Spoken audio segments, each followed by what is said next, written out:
नमस्कार, स्वागत है आपका हमारे सोशल मीडिया प्लेटफॉर्म न्यूज धारा पर और आपके साथ मैं हूं जूही सिंह। इस वक्त हम बात करेंगे अमेरिका और भारत के संबंधों की। जी हां, इस वक्त अगर हम देखें तो अमेरिकी राष्ट्रपति डोनाल्ड ट्रंप ने एक बयान दिया है। अपने एक इंटरव्यू के दौरान उन्होंने ये कबूल किया है कि भारत पर जो 50% का टैरिफ लगाया गया वो अमेरिका की गलती थी, खासकर ट्रंप की। उन्होंने कहा कि मेरे इस फैसले ने भारत और अमेरिका के बीच जो दरारें हैं उसको बढ़ा दिया, या यूं कहे कि उसे पैदा करके जो पिछले कुछ दशकों से अमेरिका और भारत के बीच जो संबंध थे, सुधर रहे थे, उसे एक बार फिर से सबसे लोअर फेज में ले जाकर रख दिया है। और इसका उन्होंने जिक्र किया, लेकिन इसके साथ साथ दोहरा रवैया ये भी देखिए कि इस बार भी उन्होंने यही जिद किया कि भारत रूस से तेल खरीदता है और रूस से जो भी तेल खरीदेगा टैरिफ उस पर लागू होगा। भारत के लिए वो एक तरफ ये कह रहे हैं कि भारत प्रधानमंत्री नरेंद्र मोदी से मेरी कोई व्यक्तिगत दुश्मनी है नहीं, हम हमेशा अच्छे दोस्त है, वो एक महान लीडर है। लेकिन दूसरी तरफ उनका ये बयान कहीं ना कहीं इसको लेकर ये जरूर चर्चाएं तेज है कि ट्रंप को अपने टैरिफ पर पछतावा जरूर है,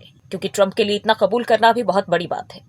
लेकिन वहीं अगर हम देखें तो एक बार फिर से कई दफा, जैसा कि पहले भी उन्होंने दोहराया है, फिर से वो कह रहे हैं कि भारत और पाकिस्तान के बीच जो युद्ध होने वाला था उसे सुलझाया मैंने। मतलब ट्रंप के दिमागी फितूर का हम इस बात से अंदाजा लगा सकते हैं कि ईगो कितना है उनके अंदर, अभी भी खत्म नहीं हो रहा। और वो देश की जो रणनीतिक व्यापारिक साझेदारी है उनको ट्रंप की दुश्मनी के तौर पर लेते, ईगो के चक्कर में व्यक्तिगत तौर पर लेते हैं। और ये बहुत ही हैरत की बात है, क्योंकि जो अमेरिका टैरिफ को लेकर ये घोषित कर चुका था कि इंडिया की जो इकोनॉमी है वो डेड इकोनॉमी है, लेकिन आज वही खुद कह रहा है कि हमने ये टैरिफ लगाकर गलती की है। अमेरिका की तरफ से जो ट्रंप के करीबी है वो कह रहे थे कि प्रधानमंत्री नरेंद्र मोदी को 2 महीने के अंदर माफी मांगनी होगी।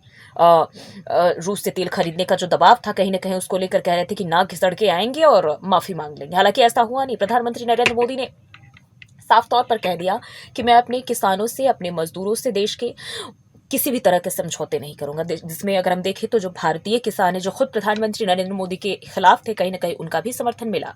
लेकिन इस वक्त अगर हम देखें तो जब एससीओ की मीटिंग के दौरान जब प्रधानमंत्री नरेंद्र मोदी की तस्वीर पुतिन की और साथ ही साथ चीन के प्रधानमंत्री शी जिनपिंग की जो तस्वीर आई थी, इसने पूरे दुनिया भर को ये मानने पर मजबूर कर दिया कि अब एक नया जो वर्ल्ड ऑर्डर है वो बनने जा रहा है। और कहीं ना कहीं देखें तो ट्रंप को भी इस बात का अंदाजा तो जरूर हो गया है।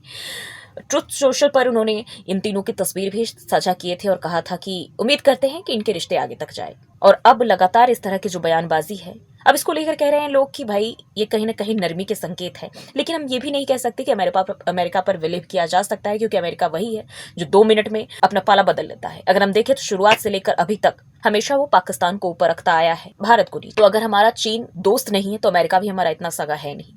हालांकि ठीक है, अगर देश के स्तर पर हम अंतर्राष्ट्रीय लेवल पर देखें तो इसमें ना कोई परमानेंट दोस्त होता है और ना ही कोई दुश्मन।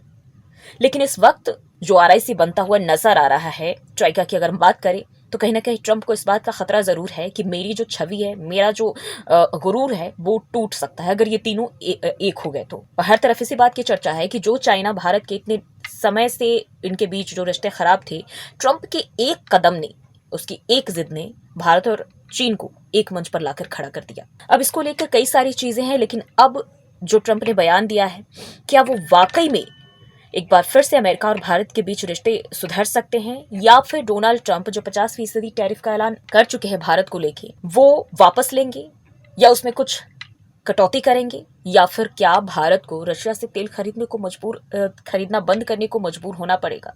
ये देखना बहुत ही दिलचस्प होगा। हालांकि हम देखें तो प्रधानमंत्री नरेंद्र मोदी, चाहे देश के जो बड़े नेता है, वो खुलकर कह रहे हैं कि अब ये वो भारत नहीं है, अब ये नया भारत है, नया युग हमारा है।